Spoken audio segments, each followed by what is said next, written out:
मैं एक पाकिस्तानी जासूस भारत में अपने मिशन पर आर्मी हेडक्वार्टर के एक क्लर्क और सर्विसेज क्लब के एक कर्नल से अपने ताल्लुकात उस्तवार कर चुका हूँ। पूरी कहानी सुनने के लिए डिस्क्रिप्शन में मौजूद प्लेलिस्ट के लिंक को क्लिक कीजिए और बेल आइकन पर क्लिक करके चैनल को सब्सक्राइब कीजिए ताकि आपको हमारी तमाम वीडियोस बगैर किसी ताखीर के मिलती रहें। तो आइए कहानी की तरफ चलते हैं। मैं अपनी तरफ से तमाम इंतजामात मुकम्मल करके अब यशवंत की कामयाबी की खबर सुनने के लिए बेताब था। इस दौरान यशवंत ने मुकर्रर दिन को उन्हें डाक का लिफाफा दिया। इस डाक में हेडक्वार्टर्स के खतूत के अलावा 3 स्वीपर के नाम और घरेलू एड्रेस भी थे।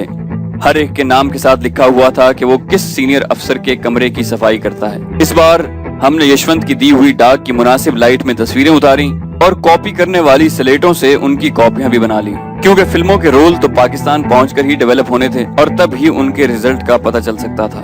कॉपियां हमने हिफ्ज़े मा तक़द्दुम के तौर पर बना ली थी। इसी इंतजार और बीम की कैफियत में एक रोज अब्दुल करीम मेरे होटल में आया और अपने कर्नल के मुतालिक अपने ख्यालात पर मबनी 4 सफ़हात मुझे देकर चला गया।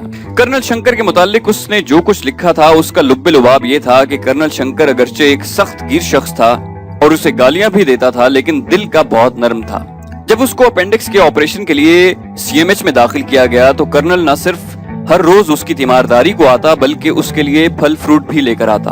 अब्दुल करीम की तहरीर की एक बात ने मुझे चौंका दिया कि कर्नल शंकर कभी कभी नशे की हालत में भारत और भारतीय अफवाज को गालियां भी निकालता था और कहता था कि कश्मीर के मामले में भारत की हट धर्मी की वजह से पाकिस्तान और भारत एक दूसरे के जानी दुश्मन बने हुए हैं। बकौल अब्दुल करीम के भारत ने मशरकी पाकिस्तान का बांग्लादेश तो बना दिया, लेकिन अब भारत के टुकड़े टुकड़े होने की बारी है और ये कि जो आइंदा पाकिस्तान भारत जंग होगी वो एटमी जंग होगी। एटमी जंग के नतीजे में दोनों मुल्कों में जो तबाही होगी वो पाकिस्तानी मुसलमान तो बर्दाश्त कर लेगा, लेकिन भारतीय हिंदू हरगिज बर्दाश्त नहीं कर सकते। और जंग के बाद भारतीय हिंदू खुद भारत की इकाई को तोड़कर छोटी छोटी रियासतों में तकसीम कर लेंगे और इन रियासतों के पास न इतनी ताकत होगी और न ही वसाइल कि वो जंग का सोच भी सके। अब्दुल करीम ने यह भी लिखा कि कर्नल शंकर सर पीट कर कहता था कि ऐसा जरूर होगा, लेकिन तबाही और बर्बादी के बाद। काश भारत के टुकड़े जंग से पहले ही हो जाएं और एक बड़ी और भयानक तबाही और बर्बादी से बच जाए। कर्नल शंकर के मुताबिक दुनिया भर के मुसलमान ममालिक पाकिस्तान का साथ देंगे जबकि भारत अकेला और तन्हा रह जाएगा।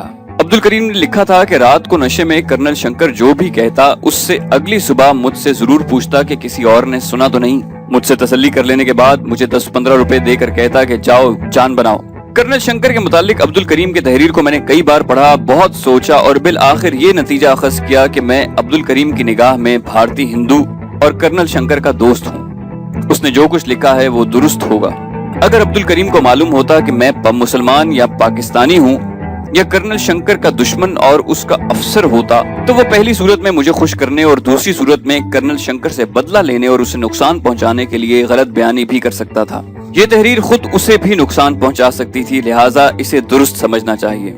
कर्नल शंकर की गुफ्तगू, लाहौर से उसकी दिली वाबस्तगी, उसकी क्लास फेलो से उसकी नाकाम मोहब्बत और दिल शिकस्तगी, अब तक गैर शादीशुदा होना, इन सब बातों को पस मंजर में रख कर अब्दुल करीम की तहरीर को मैंने दुरुस्त समझा। इन सब के मुताबिक कर्नल शंकर का जो खाका मैंने खींचा वो जंग से नफरत करने वाला, कश्मीर के मसले पर भारत की हट धर्मी को गलत समझने वाला और मुसलमानों के लिए दिल में नरम गोशा रखने वाले एक ऐसे शख्स का था जो सिर्फ मजबूरी के तौर पर भारतीय फौज में मुलाजिमत कर रहा था। इन पहलुओं को पेश नजर रखते हुए मैं कर्नल शंकर के ज्यादा करीब होकर उससे मजीद कुरेद कर बहुत मुफीद मालूमात हासिल कर सकता था। मैंने कर्नल शंकर को अपनी वेटिंग लिस्ट में सरफहरिस्त रख लिया, लेकिन यशवंत का मामला तय हो जाने तक मैंने किसी और इशू को न छेड़ने का फैसला किया। यशवंत के दिए हुए स्वीपर्स के नाम और एड्रेस मैंने उन 2 साथियों को दे दिए जो पहले ही हेडक्वार्टर के स्वीपर्स के पीछे लगे हुए थे। अब उन्हें 3 स्वीपर्स को हैंडल करना था। यशवंत के दिए हुए स्वीपर्स के नाम मैंने अपने 2 साथियों को दे दिए जिन्हें अब 3 स्वीपर्स को हैंडल करना था। शिम्मी की माँ की दी हुई मोहलत में अभी वक्त बाकी था और मैं इस मोहलत में इजाफा भी करवा सकता था। यशवंत को सेफ की चाबियां हासिल करने और मतलूबा फाइलें निकालने में जो दुश्वारियां पेश आ सकती थीं वो भी मेरे पेश नजर थी, लेकिन मैं और मेरे साथियों का ये हाल था कि सुबह से शाम तक, यशवंत के वापस लौटने तक ہم اس کی کامیابی کی آس لگائے بیٹھے رہتے تھے، اور شام کو جب یشونت خاموشی سے سر جھکائے گھر کی جانب بڑھتا تھا تو ہم سب بھی مایوس ہو جاتے تھے۔ یہ دراصل تارا پور کے ایٹمی بجلی گھر کے متعلق معلومات کی اہمیت اور ون ٹائم مشن ہونے کی وجہ سے تھا۔ بعض اوقات مجھے خیال آتا تھا کہ یشونت اپنی مہم کے خطرات کے پیش نظر کہیں اس کام سے دستبردار ہی نہ ہو جائے۔ جب شمی کی ماں کی دی ہوئی مہلت میں صرف ایک دن باقی رہ گیا تو یشونت نے دفتری ڈاک کے ہمراہ ایک خط بھیجا جس میں اس نے بہت ضروری ریسٹورنٹ میں ملنے کا کہا۔ میں ریسٹورنٹ میں پہنچا تو یشونت کی حالت ناگفتہ بے تھی۔ اس کا چہرہ اس کی مایوسی اور ناکامی کے اثرات سے بالکل بجھ گیا تھا۔ اس نے بتایا کہ جنرل کئی روز سے دفتر نہیں آ رہا اور اس نے ایک ہفتے کی چھٹی بھی لے رکھی ہے، جس میں سے 4 دن گزر چکے ہیں، اور چھٹی سے پہلے کے 2 دنوں میں نہ تو جنرل نے اسے طلب کیا اور نہ ہی اسے موقع ملا کہ جنرل کے کمرے میں داخل ہو سکے۔ وہ جب بھی جنرل کے کمرے کی طرف گیا وہاں میٹنگ ہو رہی تھی۔ یشونت اپنی ناکامی سے حد درجے مایوس تھا اور کہنے لگا کہ اب شمی کا حصول ناممکن ہے۔ میں نے اس کی ڈھارس بندھائی اور کہا کہ جنرل کی چھٹی ختم ہو جائے تو پھر موقع مل جائے گا۔ یشونت کہنے لگا موقع تو یقیناً مل جائے گا لیکن فائدہ نہیں ہوگا۔ شمی کی ماں کی دی ہوئی مہلت تو کل ختم ہو رہی ہے۔ یہ ایسا وقت تھا کہ مجھے یشونت کو جو اپنی ہمت بالکل ہار چکا تھا اسے پھر سے تر و تازہ کرنا تھا۔ میں نے یشونت سے کہا کہ وہ دل چھوٹا نہ کرے، شمی یقیناً اسے ضرور ملے گی۔ اس وقت شام کے 7 بج رہے تھے۔ میں نے یشونت کو 1000 روپے دیتے ہوئے کہا کہ وہ ٹھیک 9 بجے مجھے شمی کے بالا خانے پر ملے اور میں شمی کی ماں کو مزید مہلت دینے پر رضامند کرنے کی کوشش کروں گا۔ یشونت اور میں ریسٹورنٹ سے تقریباً اکٹھے نکلے۔ وہ اپنے گھر کی طرف چلا گیا اور میں ٹیکسی لے کر شمی کے بالا خانے پر پہنچ گیا۔ دراصل میں محفل جمنے سے پہلے ہی شمی کی ماں کو بریف کرنا چاہتا تھا۔ میں نے شمی کی ماں سے علیحدگی میں بات کی کہ آج یشونت اور میں رات 9 بجے اکٹھے تمہارے پاس آئیں گے۔ یشونت کو مزید مہلت مانگنے پر پہلے تو تم انکار کرنا اور میرے بے حد اصرار کرنے کے بعد اور 5000 پیشگی دینے کے بعد اسے مزید 10 دن کی مہلت دے دینا۔ یہ باتیں سمجھا کر میں واپس اپنے ہوٹل میں آیا اور 9 بجے تک تیار ہو کر شمی کے بالا خانے کے قریب پہنچ گیا۔ یشونت وہاں ایک پان کی دکان پر کھڑا تھا۔ کہنے لگا میں تو 8:30 بجے ہی یہاں پہنچ گیا تھا اور پان کی دکان پر ہی دکاندار سے گلاس اور سوڈا لے کر اپنا موڈ بنا رہا ہوں۔ ہم دونوں شمی کے بالا خانے میں اکٹھے داخل ہوئے۔ محفل شروع ہو چکی تھی۔ میں نے شمی کی ماں کو اشارے سے پچھلے کمرے میں آنے کو کہا۔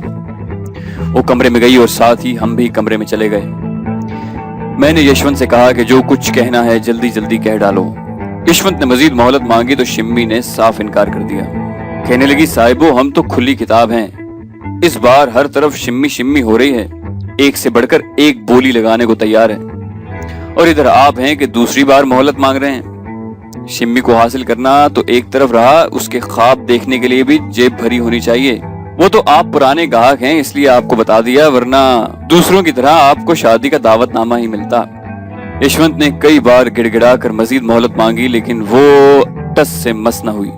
میں نے جب محسوس کیا کہ یشونت بالکل ہی مایوس ہو گیا ہے تو شمی کی ماں سے کہا آپ یہ نہ سمجھیں کہ یشونت بابو کے پاس پیسے نہیں، انہوں نے اپنے روپے کہیں لگا رکھے ہیں جن کی وصولی میں تھوڑی دیر ہو گئی ہے، اور اب محض چند روز کی بات ہے ان کو ان کے پیسے مل جائیں گے، آپ اپنی رسم کی تیاری کریں۔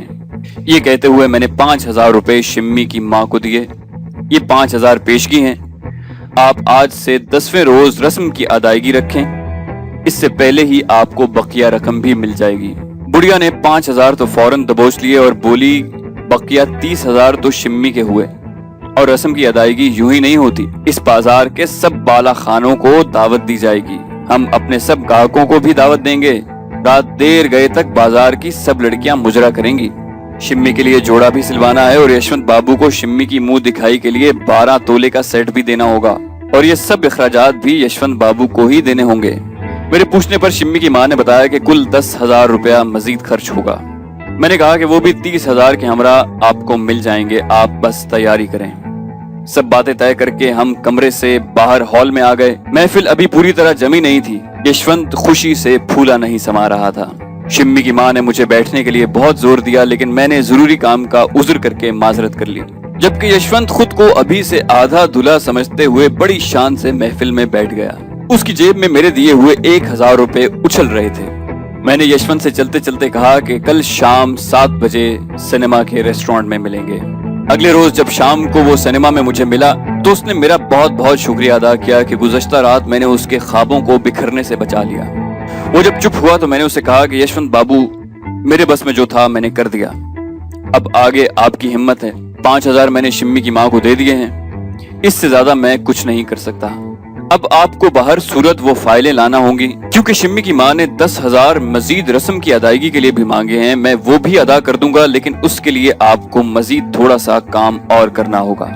जनरल के सेफ में सिर्फ ये 2 फाइलें ही नहीं, बल्कि अब आपको बहुत सी और अहम फाइलें भी लानी होंगी। जनरल की ऑफिस डायरी भी उसी सेफ में होगी। आप तारापुर की 2 फाइलों के साथ दूसरी आम फाइलें भी मुझे ला कर देंगे, क्योंकि फाइलों में महफूज कागजात आप ही टाइप कर सकते हैं।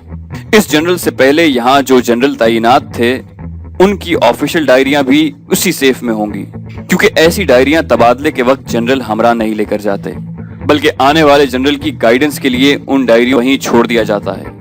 आप मौजूदा जनरल और उससे पहले तैनात 3 जर्नैलों की डायरियां फाइलों के हमरा जरूर लाएंगे। यशवंत मेरी बातों को गौर से सुन रहा था। मैंने सिलसिला जारी रखते हुए कहा, यशवंत बाबू, आपने जिस दश्त में कदम रखा है वहाँ हर लम्हे आपको पैसों की जरूरत पड़ेगी। शिम्मी को महज अपना बना कर रखने के लिए आपको हर माह एक माकूल रकम उसे देनी होगी। आपको शिम्मी की फरमाइशें भी पूरी करनी होंगी और उनके लिए भी आपको ठीक ठाक रुपयों की जरूरत पड़ेगी। आपकी इस मद में माली जरूरियात मैं पूरी करूंगा और उसके एवज आप हमारी जरूरियात पूरी करेंगे।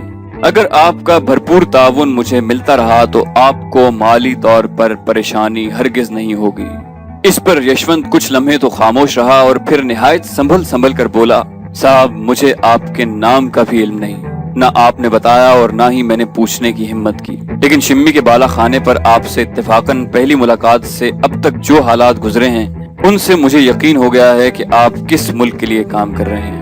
आपके साथ ताउन करते हुए मैं खुद गले तक धंस चुका हूँ। मेरी वापसी की कोई सूरत नहीं और आपके साथ ताउन में ही मेरी बका है। मेरे खिलाफ आपके पास इतने सबूत हैं कि आप मुझे जिंदा दरगोर कर सकते हैं और फांसी भी चढ़वा सकते हैं। मैंने उसकी बात काटी और कहा कि इसके अलावा मेरे आदमी तुम्हें गोली भी मार सकते हैं। वो बोला कि आपने बिल्कुल दुरुस्त कहा, मैं आपसे भरपूर ताउन करने को तैयार हूँ। मेरी औलाद मेरी दुश्मन है और उन्होंने घर में ऐसे हालात पैदा कर दिए हैं कि मुझे घर से ही नफरत हो गई है। कभी कभी सोचता हूँ कि किसी ऐसी जगह चला जाऊँ जहाँ मुझे कोई न जाने। मेरी सारी जिंदगी दफ्तरी काम में ही गुजरी है, जमा पूंजी कुछ भी नहीं। जिस औलाद के ऊपर अपनी हैसियत से बढ़कर सिर्फ इसलिए खर्च किया कि वो बुढ़ापे में मेरी लाठी बनेंगे, वही मुझे घर से निकालने की तदबीरें कर रहे हैं। पहले मेरा कमरा घर में सबसे खुला और हवादार था, लेकिन अब मुझे बताए बगैर मेरा सारा सामान एक कोठरी में डाल दिया गया। जवान बेटे और बेटियां होने के बावजूद अगर मुझे कुछ देर हो जाए तो मुझे खुद ही बर्तनों से ठंडा खाना निकाल कर खाना पड़ता है। मेरे मिलने वालों और दोस्तों को घर में आने की इजाजत नहीं। अपने ही घर में मैं एक अजनबी सा बनकर रह गया हूँ। इन्हीं हालात से घबरा कर पहले मैंने शराब और फिर शिम्मी के बाला खाने पर अपने गम भुलाने के लिए जाना शुरू किया। आरजी या मस्तूई ही सही, लेकिन मुझे शराब और शिम्मी ने सुकून दिया। लेकिन इस सुकून के हुसूल में रुपए की जरूरत है जो आप पूरी कर रहे हैं। आपने मेरे ताउन की बड़ी कीमत अदा की है और शिम्मी के मामले में आपने जिस तरह मेरी मदद की है उसे मैं कभी नहीं भूलूंगा। आज मैं आपको एक बात बताता हूँ। जनरल के सेफ के अंदर एक ऐसा खाना बना हुआ है जो एक अलहदा चाबी से खुलता है। एक रोज मैंने जनरल को इस खाने में एक नक्शा जिस पर मुख्तलिफ रंगों से निशान और लकीरें लगी हुई थीं और चंद कागजात रखते हुए देखा। जनरल उसी वक्त मीटिंग से फारिग हुआ था जब उसने मुझे टाइपिंग के लिए बुलाया। मैंने जो कुछ टाइप किया उसकी कॉपियां बनाकर प्रधानमंत्री, नेवल और एयर हेडक्वार्टर में भेज दी गईं। टाइप शुदा असल कागज जनरल ने नक्शे के साथ ही रखवा दिए थे। टाइप करने की वजह से मुझे मालूम हो गया कि ये पाकिस्तान पर हमला करने का मुफस्सल प्लान है। वो नक्शा और कागजात अब भी सेफ में महफूज हैं और मैं कोशिश करूंगा कि मैं वो भी आप तक पहुंचा दूं। और मुझे यकीन है कि आप मुझे इस काम का भी माकूल मुआवजा देंगे। यशवंत ने आज पहली बार पाकिस्तान से मेरी वाबस्तगी का जिक्र किया और मैं हैरान था कि आज से पहले उसने ये बात क्यों नहीं की। हालांकि बेतकल्लुफी के ऐसे कई मौके आए जब वो ये बात मुझसे कर सकता था। शायद मेरी धमकियों और मेरे मुसल्लह साथियों की गोलियों के खौफ से उसे बोलने की जुर्रत न हुई। मैंने उसे कहा कि देखो यशवंत, यही बेहतर है कि जैसे सब कुछ जानते हुए भी हम दोनों ने इस मसले पर कोई बात नहीं की, वैसे ही आइंदा भी ना करें। तुम्हें सिर्फ मैं इतना यकीन दिलाता हूँ कि माली ताउन के अलावा मैं तुम्हारी सेफ्टी और सिक्योरिटी का भी जिम्मा लूंगा। अगर तुम किसी मुसीबत में फंस गए तो तुम्हें बचाने के लिए मैं किसी भी हद तक जाऊंगा। जंगी नक्शे और मुतल्लिका कागजात का हम तुम्हें बहुत माकूल मुआवजा देंगे, बशर्ते कि वो हमारे लिए कारआमद हो। थोड़ी देर मजीद गुफ्तगू के बाद मैं रेस्टोरेंट से चला आया। अब तक सब काम हस्बे मंशा हो रहा था। अब सिर्फ यशवंत की तरफ से कामयाबी की खबर का इंतजार था और मेरा एक एक लम्हा यही खबर सुनने के इंतजार में बेचैनी से गुजर रहा था। इस मुलाकात के बाद यशवंत ने मेरे साथियों को मुकर्रर दिन में 2 मरतबा डाक के पैकेट दिए। मुझे अच्छी तरह याद है कि हफ्ते का दिन था। सर्दी खांसी बढ़ चुकी थी और मैं अपने कमरे में सोफे पर नीम दराज अखबार पढ़ रहा था। दोपहर 4 बजे के करीब फोन की घंटी बजी। दूसरी तरफ से मेरा एक साथी बोला। खुशी से उसके मुंह से बात निकलना मुश्किल हो रहा था। उसने कहा, साहब डाक मिल गई और सब काम हो गया है। उसकी आवाज से ही मुझे महसूस हुआ कि यशवंत ने मार्का सर कर लिया है। मैंने अपने साथी को कहा कि वो फौरन घर चला जाए और मैं वहीं पहुंच रहा हूँ। खुशी के मारे मेरा भी बुरा हाल था। मैंने जल्द कपड़े तब्दील किए और टैक्सी लेकर साथियों के घर की तरफ रवाना हुआ। साथियों के घर पहुंचा तो उन्होंने दरवाजा बंद करके थैला मेरे सामने उलट दिया। मेरे सामने फर्श पर तारापुर के एटमी बिजली घर और टाटा रिसर्च इंस्टीट्यूट के मुताल्लिक 2 फाइलें, 4 अदद डायरियां जिनके कवर पर सुर्ख पट्टी और 4 सितारे बने हुए थे और एक अलहदा पैकेट में निकाले हुए कागजात और नक्शा और मामूल की डाक के पैकेट पड़े थे। इंतहाई अहम मालूमात का खजाना मेरे कदमों में पड़ा था। हम दुश्मन के मुल्क में दिफाई मरकज की सिक्योरिटी को तोड़कर न सिर्फ इंतहाई अहम दिफाई राज बल्कि दुश्मन का जंगी प्लान भी हासिल करने में कामयाब हो चुके थे। हम सब ने बारगाह रब्बुल इज्जत में शुक्राने के नफल अदा किए और फिर इस खजाने की तफसीलन जांच पड़ताल शुरू कर दी। इस पैकेट में मुख्तलिफ कागजात के साथ 4 डायरियां भी थी। इन डायरियों का एक एक सफा बेशकीमत मालूमात से भरा हुआ था। सबसे अहम चीज आइंदा भारतीय हमले का मुकम्मल प्लान और बॉर्डर पर भारतीय फौजों की पोजीशन। 4 मुख्तलिफ जगहों से बैक वक्त हमला करने के लिए तीर बनाकर निशानदही, हमला आवर फौजों के लिए तोपखाने के कवर, इन्फेंट्री डिविजन्स में पहले से मौजूद टैंक रेजिमेंट्स की तादाद, एक पूरे टैंक डिवीजन का सियालकोट और लाहौर सेक्टर पर बैक वक्त हमला और पाकिस्तानी अफवाज के मुमकिना जवाबी हमलों की जगहों का तयन किया गया था। इस नक्शे और मुतल्लिका कागजात में इनकी तफसील देखकर यूं महसूस होता था कि हम भारतीय हाई कमांड के ऑपरेशन रूम में हैं, जिसमें जंग के दौरान हर एक महाज की तफसील मौजूद है। कागजात के मुताबिक भारतीय नेवी और एयरफोर्स ने कराची को अपनी गोलाबारी का निशाना बनाना था और सूबा सिंध को सड़क और रेल से बाकी पाकिस्तान से काटना था।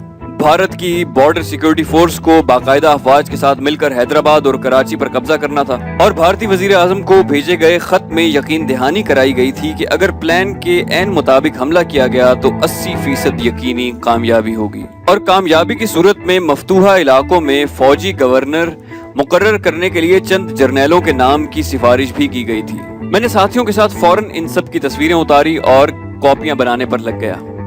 ये काम खत्म करने के बाद हमने ट्रांसमीटर के जरिए लाहौर पैगाम भेजा और पैगाम भेजने के बाद मैं अपने होटल में आकर लंबी तान कर सो गया। अगले दिन शाम को मुझे यशवंत से मिलना था और उसकी आरज़ू की तकमील के सिलसिले में अपना किरदार अदा करना था। शाम को मैंने होटल के लॉकर से पैसे निकाले और 7 बजे चावड़ी बाजार के रेस्टोरेंट में पहुंच गया। यशवंत मेरे इंतजार में वहीं पहले से बैठा हुआ था। उसकी हालत आज देखने वाली थी। अपनी आरज़ू की तकमील की खुशी और जो काम वो कर बैठा था उसका खौफ बैक वक्त उसके चेहरे से आया था और इन दोनों कैफियतों पर काबू पाने की कोशिश में उसने बहुत ज्यादा ही पी रखी थी। मैंने उससे उसकी कामयाबी पर मुबारकबाद दी तो वो कहने लगा, साहब जिस रोज जनरल साहब छुट्टी से वापस आए उस रोज अपनी डाक पढ़ने के बाद मुझे टाइपिंग के लिए बुलाया। मैंने जनरल साहब की मतलूबा फाइल निकालने के लिए सेफ खोली तो सेफ की चाबियां बजाय सेफ के ताले में छोड़ने के अपनी जेब में डाल ली और टाइप करने के दौरान 3 चाबियों के नक्श साबुन पर उतार लिए। जब काम खत्म हो गया तो सेफ बंद करके चाबियां जनरल साहब को वापस लौटा दी। चाबियों के नक्श तो मेरे पास थे लेकिन चाबियां बनवाने में बहुत दुश्वारी पेश आई। चाबियां बनाने वाली 2 दुकानों पर गया तो उन्होंने नक्श की चाबी बनाने से इनकार कर दिया। एक और दुकान पर गया तो उसने कहा कि ये खतरनाक काम हम नहीं करते और उसने मुझे मशवरा दिया कि मैं बशीरा गैराज वाले के पास जाऊं। मैं ढूंढता हुआ बशीरे के गैराज में पहुंचा तो उसने नक्श देखकर मुझसे पूछा कि किसने भेजा है। मैं डरा हुआ तो बहुत था, यूं ही कह दिया कि बड़े साहब ने भेजा है। बशीरे को जैसे कुछ याद आ गया, कहने लगा, अच्छा तो बड़े साहब को फिर कोई सेफ खोलनी है। मैंने सर हिलाकर असबात में जवाब दिया तो बशीरा मुझे गैरेज के पिछले हिस्से में ले गया जहां मशीन लगी हुई थी। 2 घंटे में उसने तीनों चाबियां बनाकर मुझे दे दी। اور کہا کہ بڑے صاحب کو کہنا کہ مال میں سے میرا حصہ نکال کر الگ رکھ لیں، میں کسی کو بھیج کر منگوا لوں گا، خود یہاں نہ آئیں ورنہ لوگ شک کریں گے۔ میں حیران اور سراسیمہ تھا کہ جس بڑے صاحب کے مغالطے میں بشیرے نے چابیاں بنا کر دی ہیں، جب انہیں پتہ چلے گا تو معلوم نہیں وہ میرے ساتھ کیا سلوک کریں گے۔ چابیاں لے کر میں بھاگم بھاگ اس علاقے سے نکلا اور فیصلہ کر لیا کہ آئندہ کبھی اس علاقے میں واپس نہیں جاؤں گا۔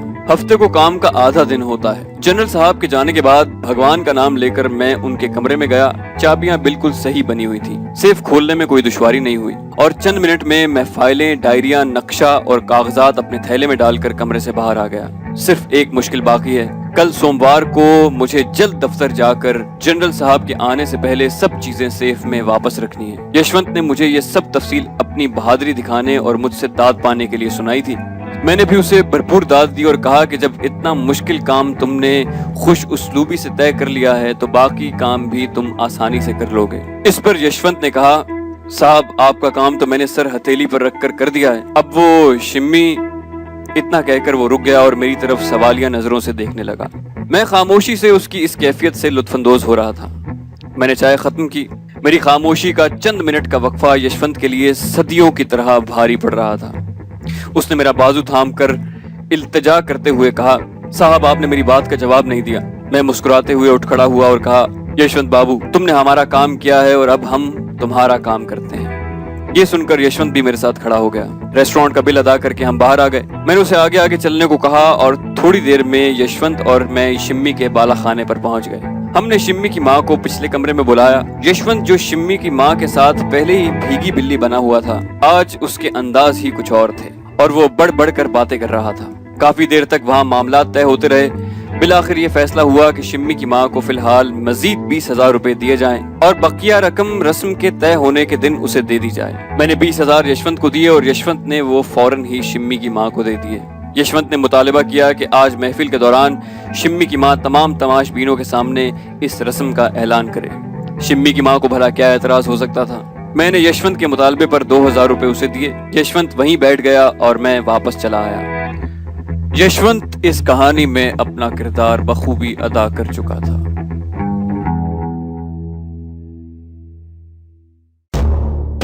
تو دوستو یہ تھی ہماری آج کی ویڈیو۔ امید کرتے ہیں آپ کو ویڈیو پسند آئی ہوگی۔ اگر آپ کو ویڈیو پسند آئی ہو تو اسے لائک کیجئے، شیئر کیجئے اور سبسکرائب کرنا مت بھولیے۔ بیل آئیکن پر کلک کر کے چینل کو سبسکرائب کیجئے تاکہ آپ کو ہماری تمام ویڈیوز بغیر کسی ڈیلے کے ملتی رہیں۔ اپنا بے حد خیال رکھیے گا۔ اللہ حافظ۔